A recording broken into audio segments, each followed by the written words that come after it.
So let me see here. Let me just say, when uh, when Grace asked me to do this, she said, and I was like, "Oh my goodness, this is gonna be so early in the morning."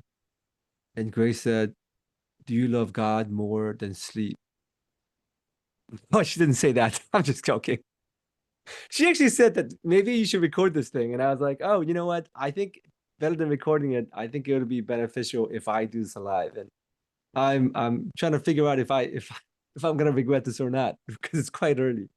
But you know uh, I was really excited to do this. As part of my research, I try to work with the Asian American Center is quite established, but we've been trying to figure out how to work with different contexts, and we work with Asian Christians, Asian British Christians, right? And also Asian Canadians, as well as Asian Australians, and I work closely with Grace as well. So we've been trying to figure out how to share resources. How do we do that? Asian American Studies has been around for about 50 years, and Asian American theology has been around. So all that helps us to articulate what it means to be Asian American. That's the terminology that we use as far as Asian Americans goes, as part of like ethnic studies in the U.S. that talks about Americans of different descent and minority Americans. That's basically how we kind of frame it. Um, the presentation today. Let me see here. Let me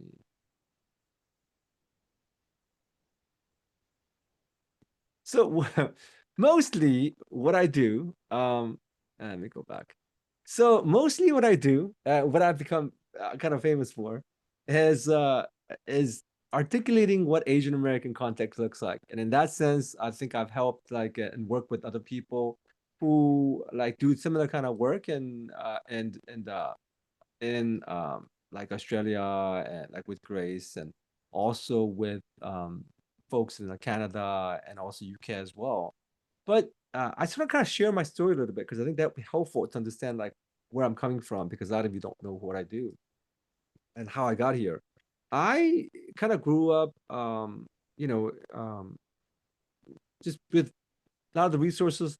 I didn't really grow up thinking about being Asian and a person of Asian heritage that much. When I was growing up, there weren't a lot of Asian Americans, and we weren't really thinking that being Asian was something that we should be necessarily proud of, like because there was so much we weren't really represented well in our society.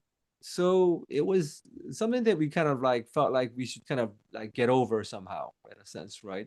And our faith, I think, led us to think that maybe because we're Christians, our particular racial and ethnic heritage didn't really matter that much, right? Because we're a child of God. Why does it all matter? So I've spent a lot of time kind of articulating why that matters. Fundamentally, why our bodies matter as people who believe in the Apostles' Creed. The fact that we believe in the resurrection of the body, the fact that Christ came to save us, our whole being, not just our spirits. So I've spent a lot of time talking about that. But all the while, I only got into this business because I really cared about how do I articulate the gospel clearly? And some of the sharing talked about this thing. How do we actually have the gospel freedom that people really need in our context? And I realized I didn't really know how to articulate the Asian American context well, except in a very crude, stereotypical way. Like, I would say stuff like, oh, Asians tend to be like this or that. And I realized that's not the level that we need. We need something a lot more precise and a lot more robust. So I've written books about that. Like I wrote a book called Doing Asian American Theology, which talks about how to theologically engage the context. But that is not going to be my presentation this evening. My presentation this evening is what the point is in the end, right? Uh, I've spent a lot of time talking about Asian American identity, Asian American context, why we need to own this thing, and why it's such an important area, an important task for all Christians to kind of own who you are. Not so much to not so much in such a way as to talk about like cultural preservation or cultural pride. I mean, those things can be fine and they can be helpful, or they can kind of have their own problems. but mostly as a way of making sure that we are owning who we are so that we can offer all this to God. How do we make sure that we are inviting God into all aspects of God? So, and in turn, get to understand how the gospel manifests and work in our lives. So, anyways, that's going to be what I will talk about. And this is the outline of my presentation. It's not super technical. I mean, I'm a Reformed theologian. I deal with Reformation ideas and things like that, but that's not really what I'll go over. Like this will be more in line with generally how I would share and train like ministry leaders, right? So it's at that level, and trying to use a lot of illustrations and examples of how to articulate what I'm trying to say. So gospel centeredness. I only, I've been heavily influenced by Tim Keller and, the Gospel Coalition over here. I think I found it to be helpful, but I also found it to be um, um, limiting in different sense. So I won't go over all the different ways that I think, I have a whole class on this, right? I teach a whole class on theology of grace and how that manifests and how I think we can articulate and sharpen the gospel better, especially for, well, I mean, the class that I teach, theology of grace, is not necessarily for Asian Americans per se, but I think it covers all the issues of making sure that the gospel becomes a whole life kind of endeavor and not just something that's superficial, that's kind of only spiritual. So anyways, I'm going to cover, I mean, for the sake of this presentation, the Asian Australian context. That itself can be a whole presentation, but I'll just kind of go briefly talk about that. A bulk of my presentation will be on just how I think about the core aspects of gospel centeredness and how that kind of interacts with Asian heritage and Asian context, and then talking about some ministry, like just some examples of ministry implications. This is part of a whole broader ministry change that we do for ministry leaders, but I'm just gonna give you a taste of what this looks like. Okay. So, uh, Asian Australian context or Asian context in Australia, however you want to articulate that. One of the metaphors that we use is talking about how to describe and understand ourselves as somebody who's living as a racial minority in a predominantly white country, right? Whether it be UK or Canada or US or Australia, what does it mean to be like an Asian heritage person in a predominantly white world? And how do we articulate that? How do we explain what that is and have the words to do that? There's a Chinese proverb that basically says, you don't ask a fish what water is. It's kind of a metaphor for us that we use and articulating like what's in the water. We're swimming in something. And how do we describe that well? I remember growing up and saying things like, oh, that pastor is very Korean. So that's why I don't like that pastor. That pastor is very Americanized. So that's why I like that pastor. And my friends have told me the fact that they have something similar. He basically said he used to use the word Chinesey. He would say, hey, my grandma is very Chinesey. She smells like mushrooms and bitter melon and tiger balm. I don't like that. So I would want my grandma not to come out, and because, I find it embarrassing. And I was like, that's, maybe when you're a little kid, that actually, is just how we talk. But I realized that even, at least for a lot of Asian Americans, we don't really have a lot of sophisticated vocabulary to talk about who we are. And so that's part of a big part of what we do at the Asian American Center. Give people language so they can articulate, and basically either they're affirming or they're critiquing their context, they can do it well. So this is something that Grace and I are working on. We call it the Asian Australian quadrilateral, but this is something that it's based on this thing called the Asian American quadrilateral. It's 4 different buckets or different themes of understanding who we are, right?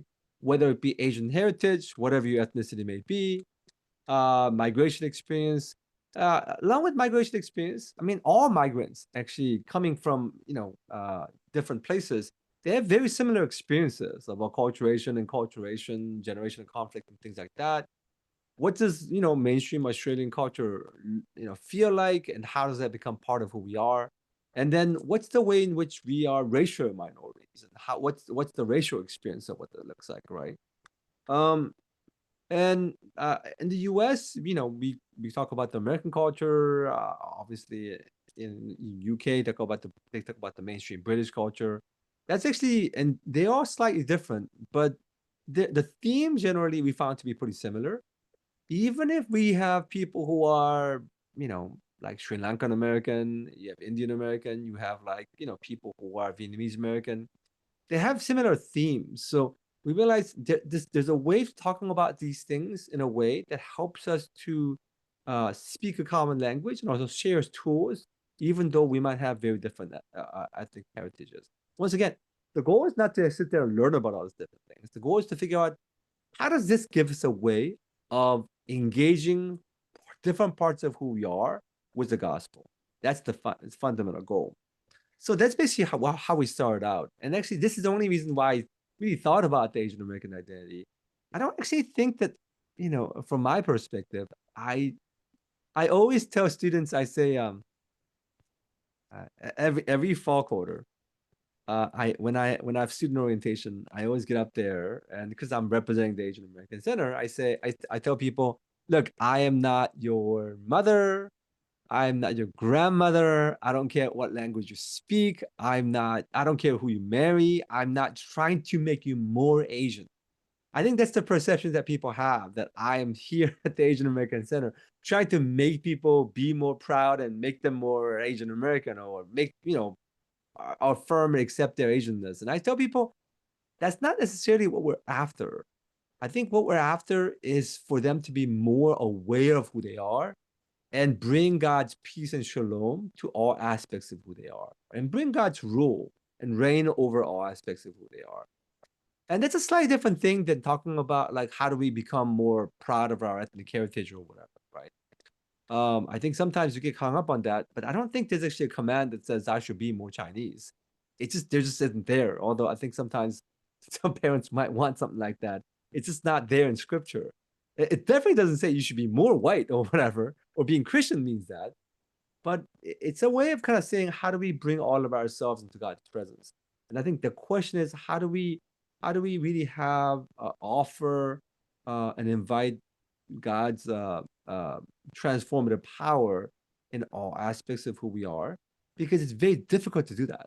It's very difficult to do that when we don't really have names to really articulate different experiences that we've gone through, or different, different parts of our own identities that we really want to be able to kind of name and to really offer to God. Um, so this itself is a whole class for us, okay? And there's a whole book on this that I've written. Um, and some people say, um, why does that matter? Because just naming the problems or even some of the pains or some of the gifts doesn't really necessarily change anything. And I usually tell them, like, biblically speaking, naming something in the Bible actually is very, very significant, right? God is the one that often names. God gives, humanity a way of naming the animals. And naming something gives you authority and power over something. So it's interesting the fact that for example, when Jesus casts out demons, he's like, yeah, it's like, what is your name? And I always say, why does that matter? Who cares what the name of the demon is? Let's cast it out. But that's connected to power and authority. So if we're able to name different parts of our experience, there's a way in which we can actually bring forth like God's reign and God's rule over certain aspects of our lives and experience. The question is, how do we do that, right? Anyways, this whole thing, Grace and I were working on like these formation groups, because it really can't be done in one setting. This is like such a big project that we take a couple weeks to do, and so it's something we're working on. Hopefully, if you stay connected to CAC's kind of a mailing list, you can hear more about it and what we're trying to do. This is something we've done at the Asian American Center for like over a decade, and we've done it at the graduate school level. We did it at the lay level, and it really helped people to understand themselves and to deepen their own lives, understanding of their own lives, as well as their discipleship as well. Anyways, So the question is, this is actually what's going on, and certain themes that actually many of you mentioned, some of the person who's sharing mentioned, kind of leads to what I call kind of a contextual confluence. Certain themes of our lives can actually become emphasized in multiple ways to bring about kind of a trait within a community. For example, like, for some of you who are basically some of the Asian heritage that we bring have very high kind of moral kind of self-cultivation. If you think about Confucian moralism, or if you're thinking about Buddhist background, it actually has a very high sense of like moral self-cultivation. That can be a good thing, but that, along with migration experience, which really emphasizes survivalist mentality, as well as somebody mentioned the fact that like immigrants hustle, right? We have a kind of a work hard culture, right, to survive, and that's understandable. But once again, that, along with some of the cultural moralism there, along with Australian culture, which is self-reliance and talking about rugged individualism.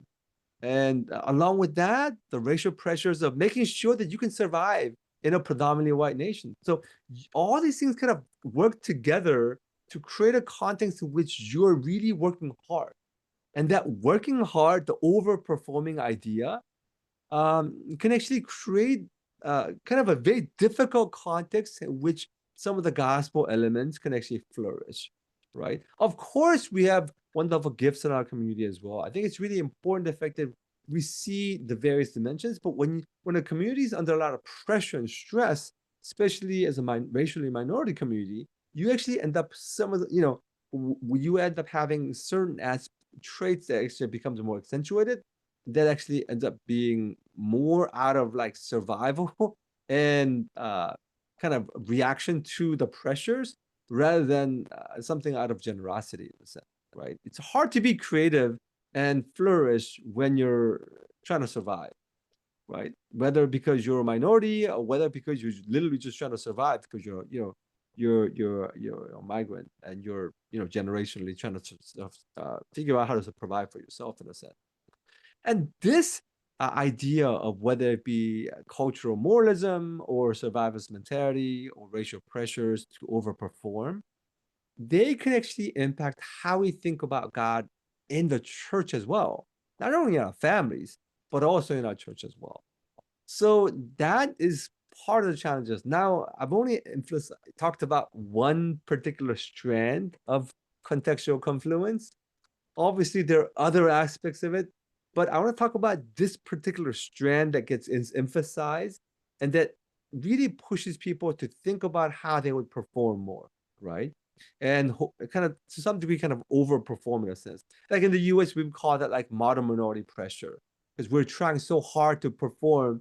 And the modern minority pressure, in terms of how it's described historically, is a way to outwhite the whites, because it's so hard to sit there and perform and to really survive in a society as a racial minority.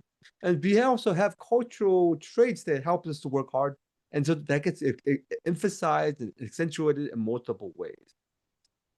So with that background, which is just a very short uh, way of thinking about how do we understand ourselves, not only like the immigrant generation, but multiple generations. Because in the US, we have up to like, fourth or fifth generation Asian Americans. So we're seeing the fact that, hey, some of these themes continue on even to generations, but they're slightly different in terms of how they manifest. And so we want to be able to kind of understand and think about ministry, not only for first and second generation of immigrants or migrants, but how do we think about it long term for the third and fourth generation as well? So with that in mind, I want to turn to gospel centeredness. Now, as a Reformed theologian who focus on some of the Reformation ideas and um, that really focus on gospel and grace, for me, like there's a lot of kind of movement around the world, globally, through the Gospel Coalition within Australia, US, and things like that. But I've found the fact that even among popular movements like that, there's a way of kind of like, you know, uh, kind of missing the forest and the trees, because you're focusing on multiple things. So I'm going to talk about three themes, okay? Three main themes, and what I think is really, really important as we articulate the gospel. They're not necessarily they're more like guidelines. This is like, you have to kind of keep these things in mind, because if you don't keep them in mind, you can kind of miss the boat altogether. Which is slightly different than saying, should you spend most of your time thinking about these things? Not necessarily. It's more of a guideline to make sure that we're actually on the right page. You'll see what I mean. So the first three ideas, okay, about gospel-centeredness. The first idea is understanding what the most dangerous sin is. Okay. And that kind of deals with what the nature of sin is altogether. If you look at Luke 15, we have the story of the prodigal son. This is Rembrandt's story of the prodigal son. And it's a kind of popular idea, right? And popularly speaking, and what I share might not necessarily be like that revolutionary, but I want to kind of just push it a bit further, right? So if you read like there's a great books on this. Tim Keller has a book called, like, popular book called like um Prodigal God. There are actually Rembrandt's, or not Rembrandt's, Henry Nouwen's book on the return of the prodigal son. But the idea is affected, generally how popularly things have been read in terms of Luke 15 and the prodigal son story is the fact that we have a bad son, and we have a father, gracious father, we have a good son, right? But if you read it carefully, if you read the text carefully, it doesn't really allow for this reading, right?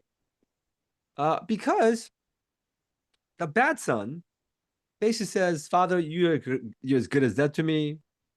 Like, I want all my inheritance now. So he goes away. And you would think the good son that's actually at home doing all the good work would love the father. But no, the good son, supposedly good son, basically says, the older brother basically says, look, like, you throw parties, but you haven't thrown me anything. Like, I'm slaving for you. And the father's like, wait a minute, I didn't know I was like a slave master for you. Like, in a sense, what we have is we have the lost son. I mean, physically lost. He literally goes and gets lost and comes back. But we have the other lost son who is literally at home, right beside the father, but doesn't really understand the heart of the father, right? Like, doesn't really understand what the father's about. So, of course, the lost son who goes away, the younger brother, like, hates the father. But it turns out the one who's at home hates the father, but does everything. Now, I will tell you, as I have a younger brother, and yeah, my younger brother is kind of like this. My younger brother used to party a lot, and he used to drink and party and things like that. So he was like typically like the younger brother, and I was like typically the older brother, right? Older son. I'm the older son, and in some sense, I think it's deceiving sometimes when people do good things, what's happening on the inside, because we are so used to looking at the outside, right? It turns out that when we look at the doctrine of sin, sin is not fundamentally about disobedience, nor is it really about morality. When we think about Adam and Eve, which is actually like the original sin kind of idea, it's really odd because what they do, I mean, they disobey God, obviously, right? But what they do isn't immoral, right? Which is odd. I think people think, and I think, Augustine and other people earlier on said, try to really project some kind of immorality. Oh, it must be like some kind of a sexual immorality because Augustine has a sexual immorality problem. So I think it was projecting upon Adam and Eve, but like, that's not really what's happening. It's a fundamental problem of trusting God, right? Because disobedience came with not trusting God. the heart of sin is not just disobedience. The heart of sin is the fact that you don't trust God. Therefore, you disobey. Right? So we have distrustful disobedience. Fundamentally, at the heart of hearts, like younger brother does not trust God at all. Trust the father. So therefore, he disobeys. I don't trust you. I'm going to take things in my own hand, which is what Adam and Eve does, right? What's really strange about this parable and the fact that he's telling this to a bunch of Pharisees, Jesus telling this parable, is the fact that the other lost son who's at home obeying doesn't trust the father either, right? So you have distrustful disobedience, very clear to see, oh, that one's lost. But what's really weird is the fact that you have distrustful obedience. Outwardly, they're obeying, but inwardly, it's pretty much the same. Now, obviously, like the younger son's life is more destructive. But the question is, what's more dangerous spiritually? Basically, you have two different ways of hating the father, right? Like they don't trust the father at all. And they don't even understand who the father is. Like so one's far away, one's very close. Neither of them know what the father is. And the question is, which way is more dangerous?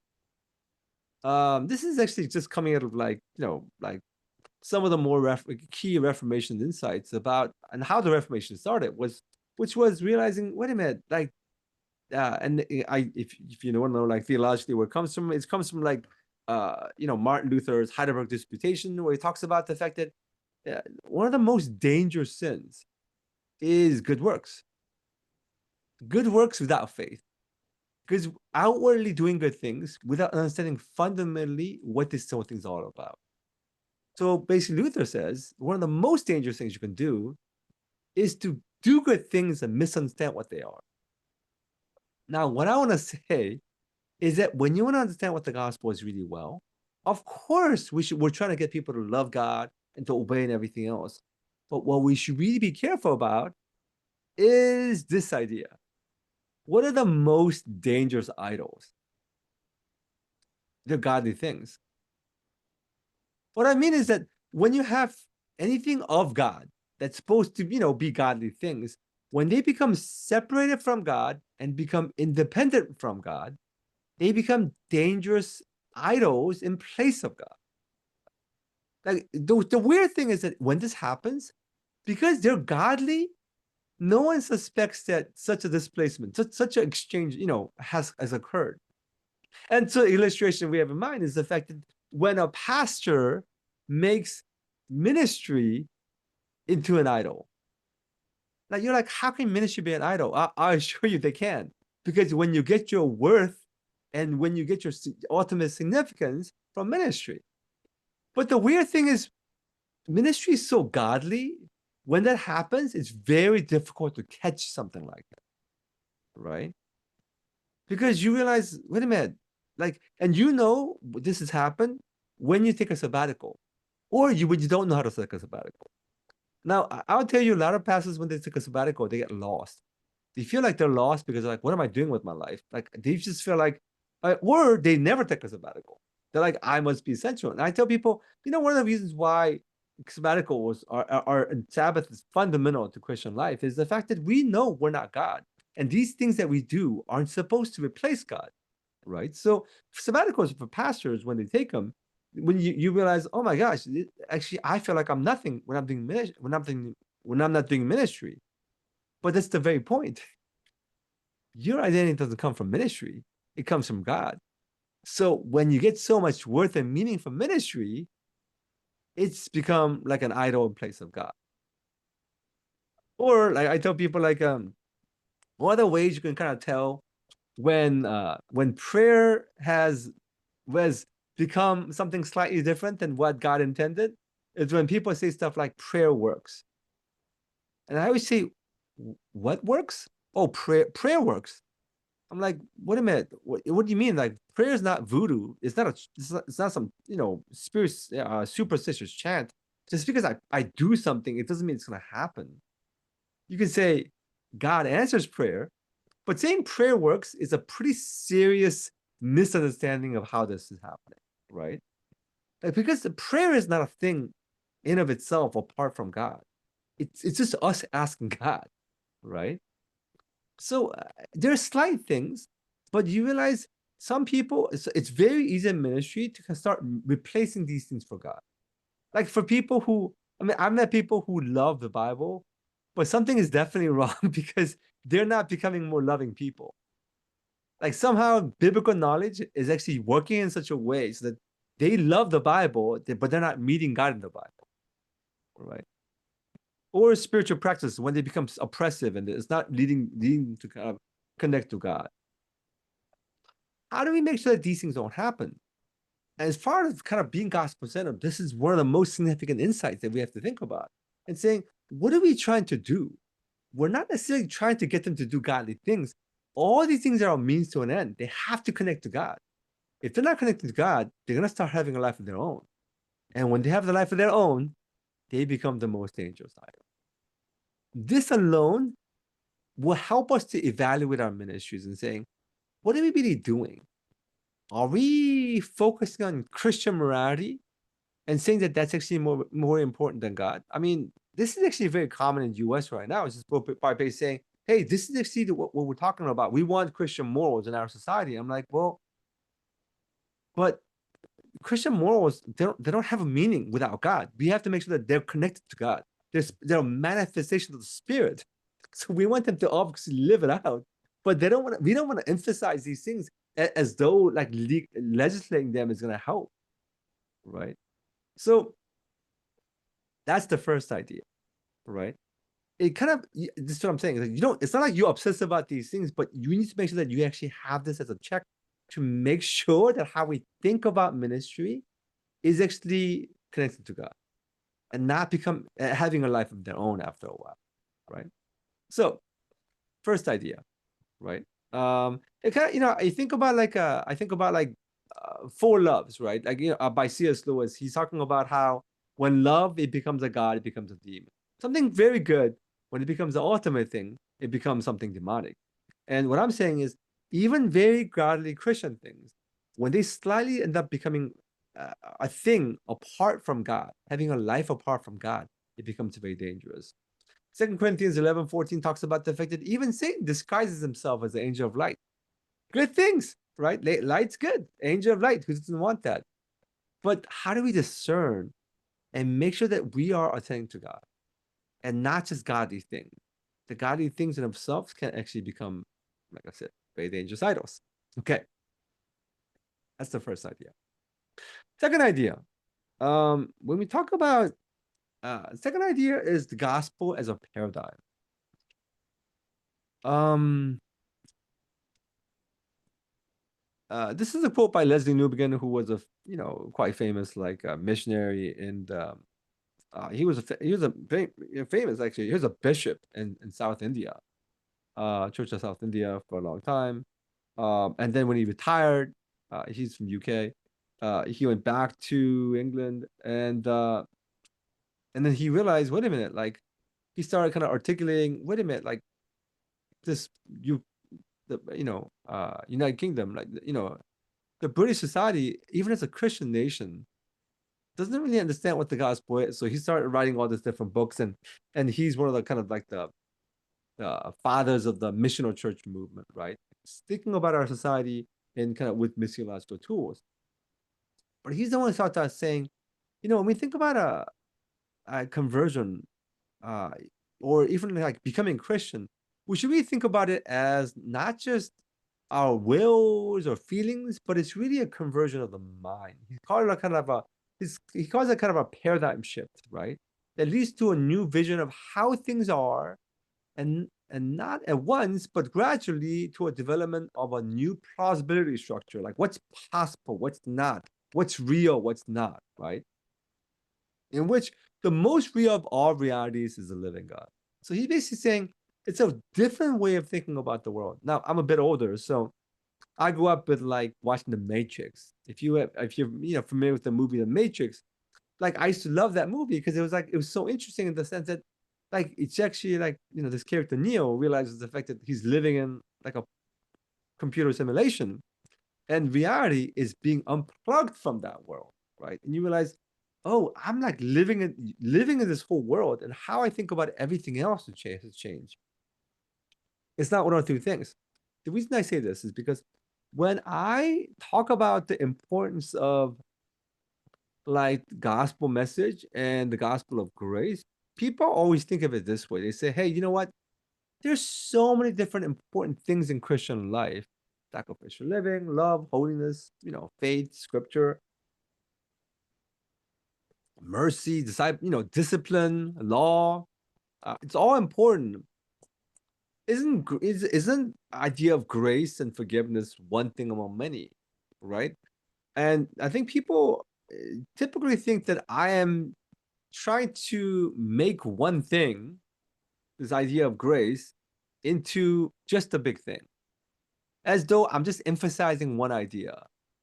And I think when you understand like what the gospel really is, that the upside down kingdom that Jesus is talking about, he's really talking about the gospel of grace as a way to see everything else, right? How do we see the world differently? How do we realize the fact that, hey, like every single thing you have to think of slightly differently than what it was before?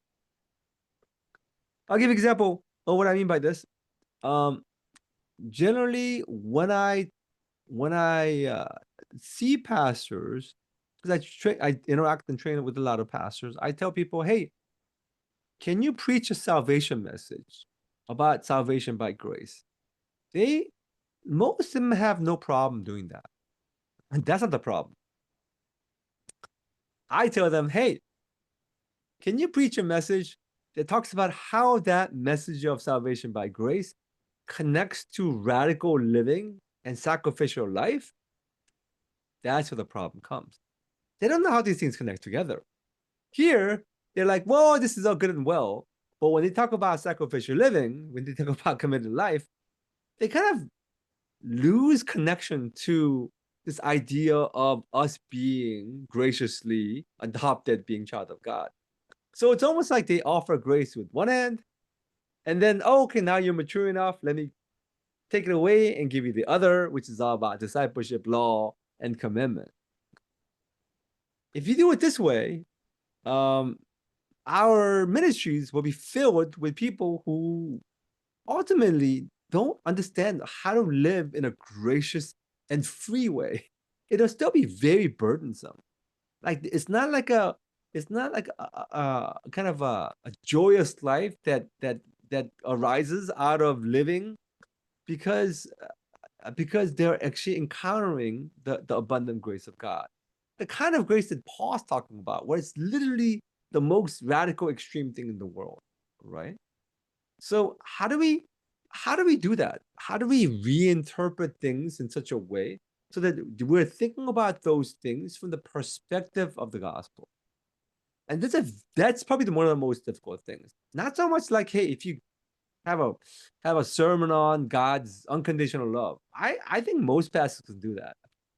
Where they really fail is when they say, how does that connect to why we live in such a way? Why is radical sacrificial commitment and obedience, how does that connect together? That's where they fail, right? But if you can't really integrate it all together, and where this idea of radical grace doesn't really impact every aspect of our lives, then we basically still end up living a very oppressive, kind of a burdensome life, which is not kind of like how Jesus talks about our lives. It's kind of an abundant, like a joyous thing that that the fruit of the spirits that the spirit's supposed to produce it within us. So that's the second idea, right? Second idea is, how do we make sure that we're actually having kind of a paradigm how we think about every aspect of our lives, whether it be sexual ethic, whether it be morality, whether it be, like I said, radical commitment to leadership. The third idea, actually, every every one of these ideas is actually quite a big lecture, and you can kind of see how to unpack it. What does it look like? But I'm just gonna just give you these ideas, right? The third idea is what I call the living Christ, right? This is all part of like gospel centeredness. And if you miss something, one of these things, most likely this kind of this kind of uh, a ministry that's really rooted deeply in the gospel, I think fails to happen. Okay. So the first point was idea of like, what is the sin that we're talking about and what are the dangers of ministry? Um, and what are we really trying to do? Because we're not trying to make people just obey, right? We're trying to actually help them to really trust and understand who God is. Because they can obey. People can definitely obey, even though they don't really fully trust God. Second thing is the fact that we want a whole different way of thinking about ministry, not just that's actually going to be totally infused by the God's grace, and not just one thing among many, right? This third point is something that I've kind of seen, and I call it like gospel misdirection. How the gospel gets lost in so many different ways. I think first one is this idea of gospel and law balance. People say, hey, you know what? There's gospel one hand, law on the other. It's kind of a balance act. You want to be somewhere in the middle. The only problem is, then they'll say stuff like, hey, don't abuse grace. It's too much grace, hyper grace.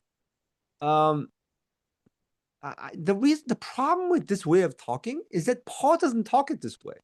Like if you read Paul in Ephesians, it's such a radical, abundant, overflowing, like hyperbolous kind of grace that if you think about it as this moderation, it doesn't really capture what Paul's talking about. Like so, because obviously, even with all this radical, abundant, overflowing grace, you don't see Paul being lazy. So there's something that's happening. We're not thinking about it correctly because if you think about it as a balance, you're never going to get kind of abundance in a sense, right? Obedience at best will be like fulfilling obligation and duty with no extravagant adoration or sacrifice, no real like mind-boggling pleasure and joy, which is such a huge part of discipleship. But that's often how people talk about the gospel. They say, hey, you're getting over, you're kind of losing your way because you're talking too much about grace. And I say, oh, I don't think you understand how grace works fundamentally. So that's actually one of the more fundamental, I think, pretty common misunderstanding of the gospel and how it works and how grace works in general, right? I think there is a way of misunderstanding grace altogether, but it's not like a way of saying it's too much grace. I would say it's fundamentally misunderstanding what grace is, right? Um, the second misdirection is something that I've seen very often. It's this idea of grace as a protection against God. This is actually very, very common. Um, a lot of people, and this is actually a lot of times what people mean by hyper grace, like abuse of grace. It's like the idea of the fact that hey, grace protects me from God, right? It's almost like Jesus protects me from the Father God, who's a lawgiver. So, and you would think that's a weird idea, but you'd be surprised how many people you think believe in this thing, right? God's an oppressive God who gives all these ridiculous laws, but thank God I have grace. So I am now free from God's commandments, and which I never liked God's commandments anyway. So I'm free from that. It's a way in which grace helps us be free from God, right? Not free for God, but free from God. And in that sense, they're like, yeah, now I don't have to do anything now. And I'm like, you don't have to do anything. Well, was what God commanding so bad? Oh, yeah, I don't have to do anything. Now by grace, I don't have to worship. I don't have to pray. I'm like, you must have a terrible God because grace now frees you from all the oppressive ideas of spending time with God. I guess God was terrible. I'll tell you a story. So when I was in campus ministry, we're talking about the grace and gospel. And so we said, you know what? I think you're misunderstanding how spiritual disciplines, quiet times, and prayer works. So I told some of the leaders, I said, why don't you do a quiet time fast? And they were like,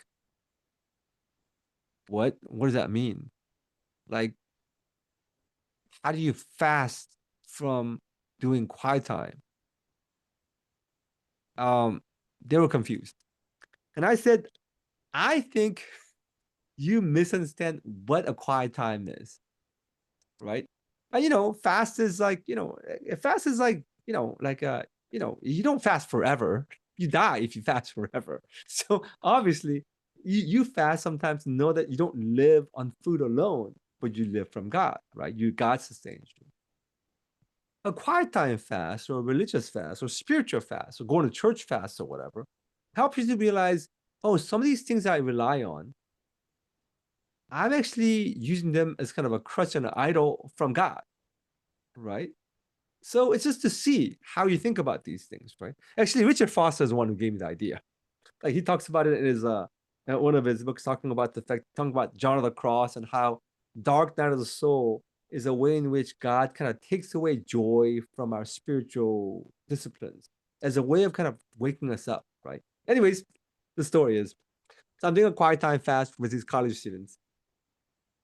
And first, and they don't even, they're college students. Like some of them, they don't even do quiet times on a regular basis. It's not like they're so consistent.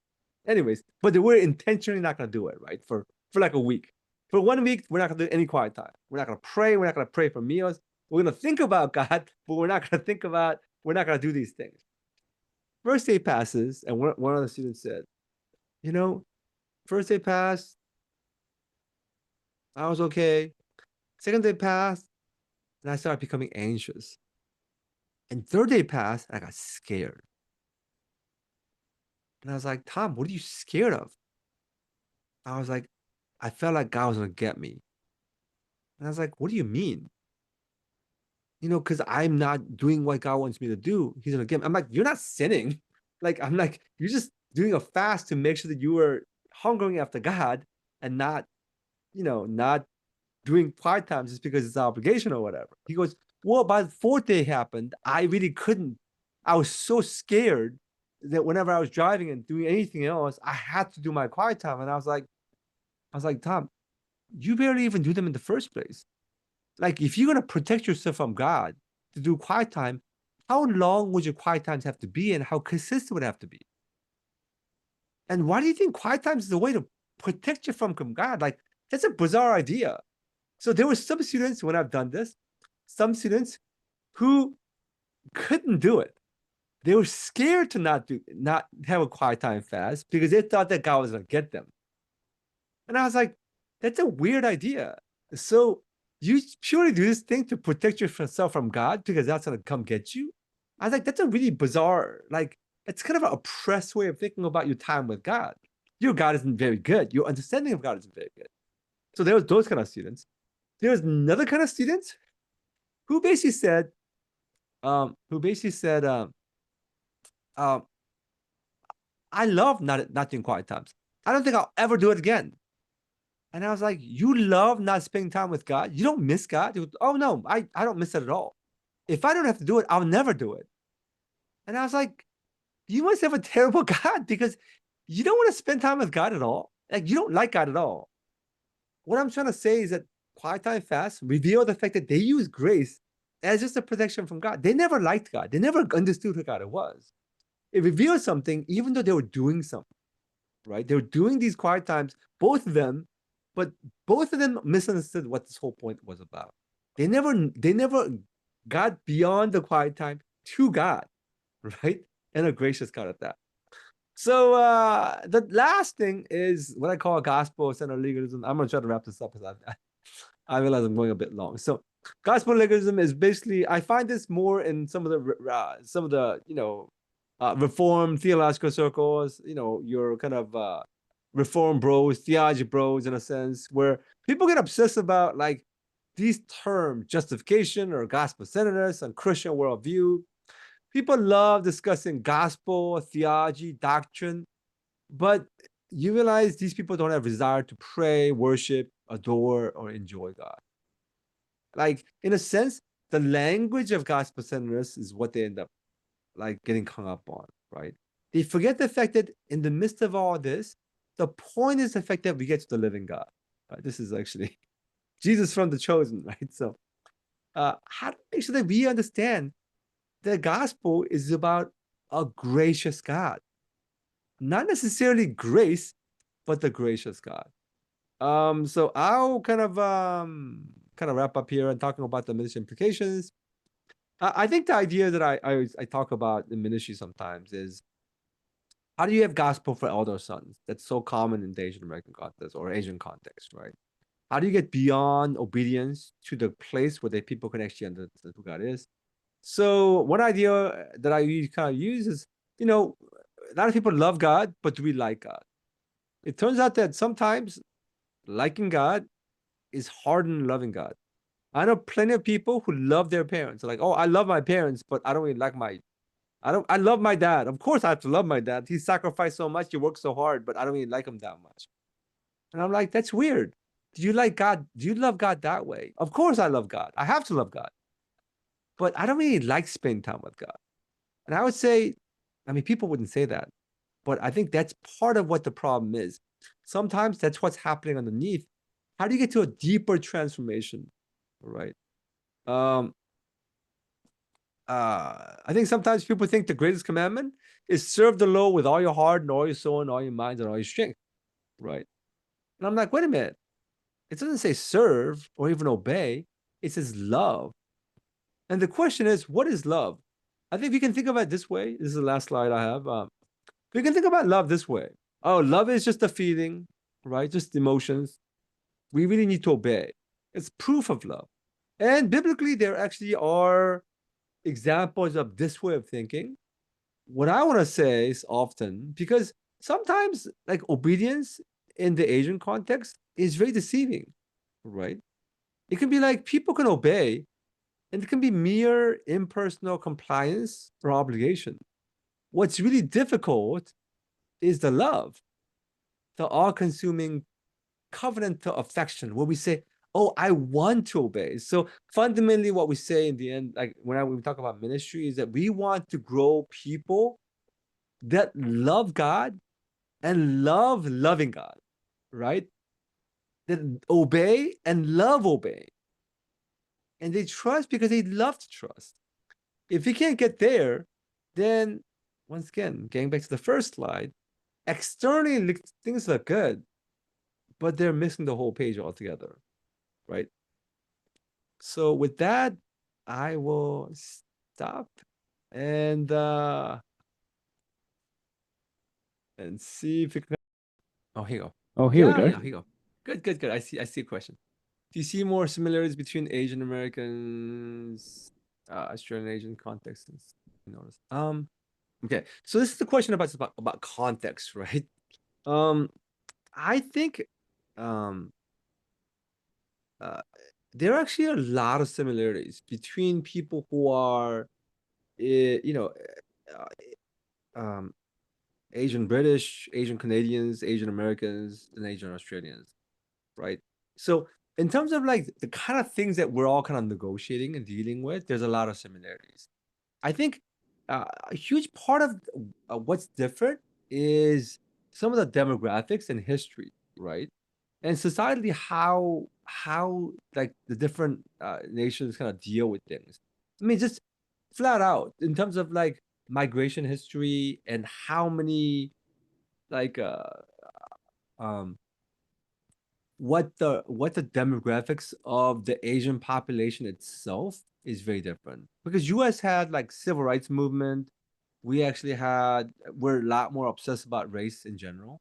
I think that's basically why it's quite different in terms of how US society kind of organizes life.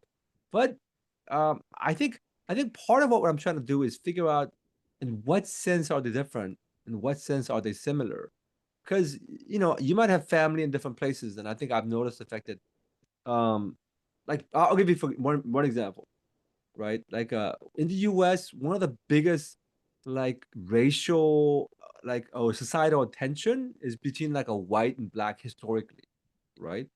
But like in UK, it's actually white and Indian because that's actually one of the biggest tensions in a sense because historically that's basically why like India and like and uh UK has a long history. I'm listening to a podcast called Empire. It talks about all this different stuff. It's really helpful. I mean, like you think about the history of Australia and the uh, first colonial people that came, colonizers versus Aborigines. Like that tension is actually very different. In that sense, I think things like that are kind of like something you kind of notice. Anyways, okay. Um, let's see here. Oh, how long did you declare the fast and fast? It's like a week. It wasn't even long. Right? I think it was a reflection upon what do we do, what we do, right? What are we doing? I, it's not so much the fast itself. I think fast and everything else, it's just a way of saying what are these things for? Because sometimes we get so used to doing stuff, and I think some people are like this one person, this one college student said, "But how would we be Christian without quiet time?" And I was like, that's a bizarre way of thinking about it. Like, I mean, your relationship is bigger than the disciplines you do, right? So because we're a Christian and you have a relationship with God, the disciplines and all the practices kind of make sense. We are not reduced down to our practices. So this is the profound misunderstanding of the relationship. And so the quiet time fast or church fast or whatever reveals these things. I've done a church fast as well. I'm saying, hey, just don't go to church for a couple of weeks and see the result, the goal should be they miss God, right? But if they're like, this is nice, you're like, wait a minute, there's something fundamentally wrong with their faith. And the question is, how are they thinking about their faith altogether, right? So that's basically, I think, what I would say. Um, yeah, there's a lot of questions here, so I'm just thinking about how to get to it. So that's basically, I think, what I would say about the fast question. Let me see. How do you resolve conflicts in the Asian church where the leaders want to avoid honor or shame? Talk about it.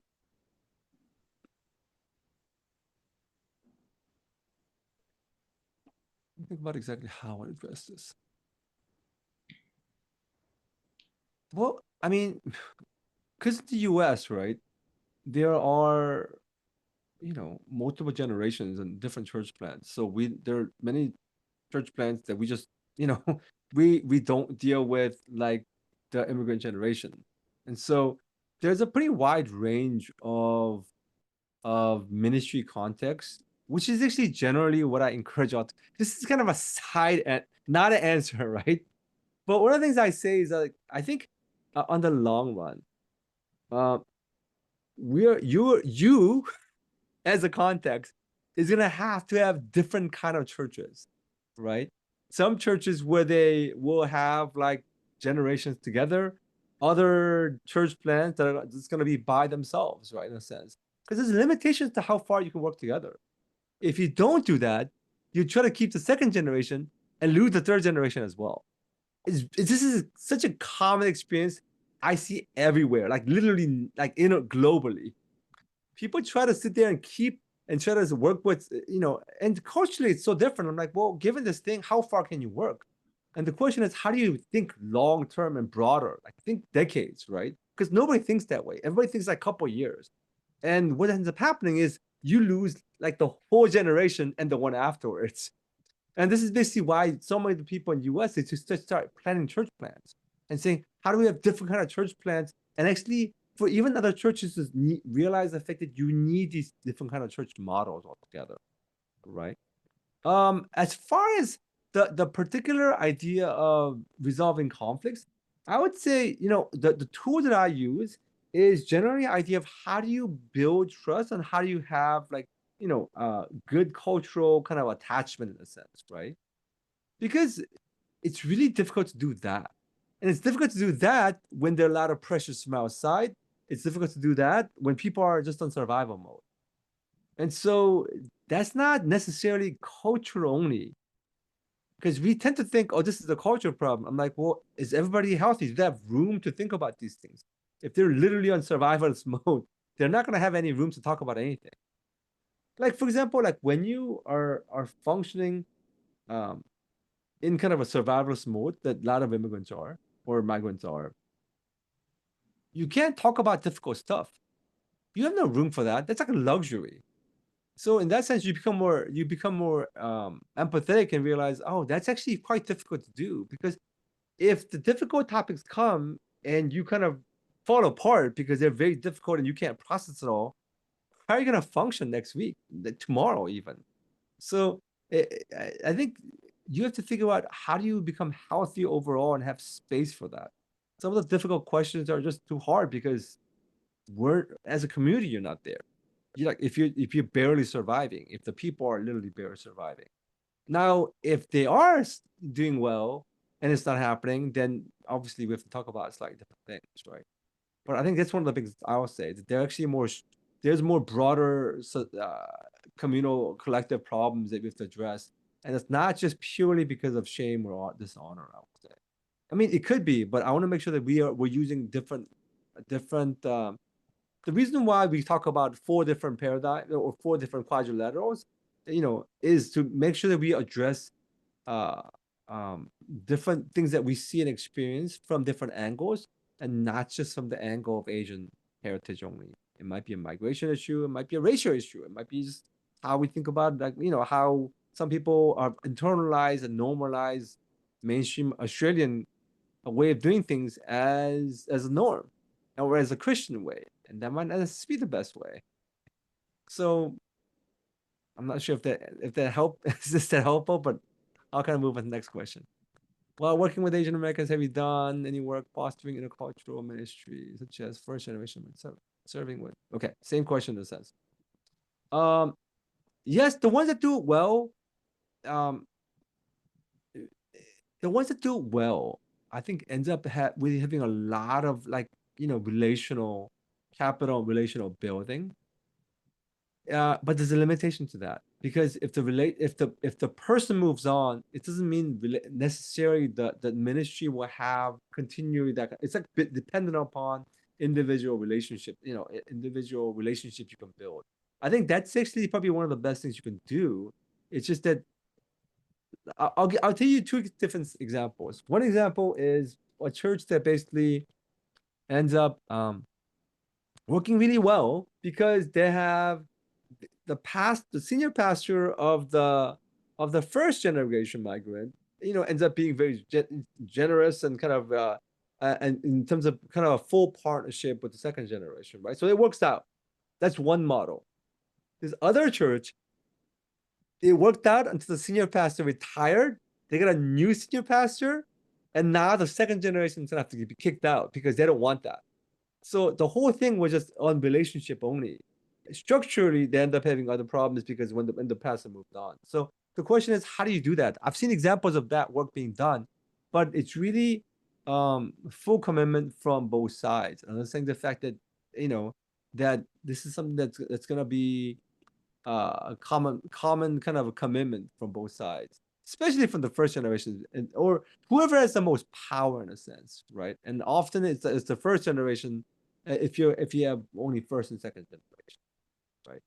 There are churches right now that actually have like more of a second, third generation, and you realize that more the power dynamic changes depending on what the size is and what the budget is, right? Because if you can sustain yourself with a budget, you end up with a different power dynamic, and that's part of what we're looking for as well. Most pastors will agree with what you said, but the problem is church leaders ministry. Oh, sorry, where'd it go? Aren't aware of it. Have you done any work with church leaders? That's all I do. I work with church. I would say, what's weird is that because I think when I share this thing, a lot of people think, oh, it's the first gen. Who's first gen that's having all the problems? I've seen second gen not really know how to really do it well, right? Because I think their thing is like, I see a lot of second gen like not really realizing how to sort this out in a way. I think they kind of point fingers and saying, but so much work has to be done for us to kind of sort this out and figure it out for ourselves, right? So, but once again, if you're working within the limits of the first gen, there might be so much you can do. Like, for example, I don't think Sabbath is negotiable as a Christian. As a Christian minister, I don't think it's negotiable. It's a command, right? And you can be like, well, it's cultural. I just don't think you can think of it that way. Now, if you say, well, that's not how they think about it, I'm like, well, I mean, I don't know what you can do with that, right? And that's basically why we work with pastors, churches who are trying to figure this out. How do we do that? There are steps of getting there, but it's fundamentally how we think about ministry altogether, right? How we think about the foundations of what we're trying to do as a ministry. And even so, I work with sometimes pastors who are like second generation working within a first generation church. And for them, I just say, look, given the bounds of what they give you, how do you cultivate your own ministry to be healthy, right? And then you have to figure out, can you stay? I mean, this is a serious question. Can you stay and can you really do ministry in that context? I think it's a question you have to ask. And what's the future of the church altogether? Right. So I know these are hard answers, but that's actually what we've learned over the years. That it's not going to be like reconciliation and work together alone. That's not the only solution we have. You have to look at different possibilities as well. All right. So yeah, one question. So I'm in like LA. So for those of you who are wondering, so that's basically why it's actually 4 in the morning in LA. Okay, but what I want to say is this: uh, this work of kind of understanding ourselves and trying to figure out what the tools are, right? It's actually like a long-term work, right? And so, what they're talking about supporting CAC, or I mean, we have Asian American Center. I mean, I've been doing this for 2 decades, and trying to figure out, and then how do we figure this out? Because some of the problems are really, really complicated. So how do we have tools for something like that? Now, like some of the questions you're asking, that's usually what I present, but that's not the presentation I give because that's actually like a different presentation altogether, which we have, multiple presentations. But as far as leading to what I shared this evening, I know Pete, you can think about all the other leaders. I would say think about yourself first, right? Think about like how do you grow in like a Sabbath way of thinking about like just your own spiritual life in a sense, right? I think that's part of like I think it's part of the growth. You always kind of start with yourself and how do you mature in that? Mature in like how the good patterns of life looks like, and to make sure that you are not only loving God but loving God in a sense. So that's actually what I would say as we kind of continue on. I think, So I just want to kind of add that. Thanks, Peter. Yeah, thanks for having me. Oh, yeah.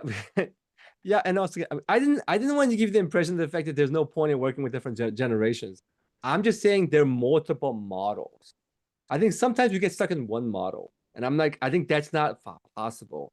I think there are multiple. So how do we think about multiple models? What I want to share, because there was a question about is there no point in working with different generations? I'm like, well, I mean, we need different kind of models. Okay. Anyways, it's 4 in the morning. I'm gonna go to bed. Hey, it's a pleasure interacting with you. Hopefully, there'll be different ways I can kind of continue, kind of be able to interact with your group and learn from how you're interacting. I mean, I think all the interactions I've had with Australia has been really beneficial for me to understand and learn as well.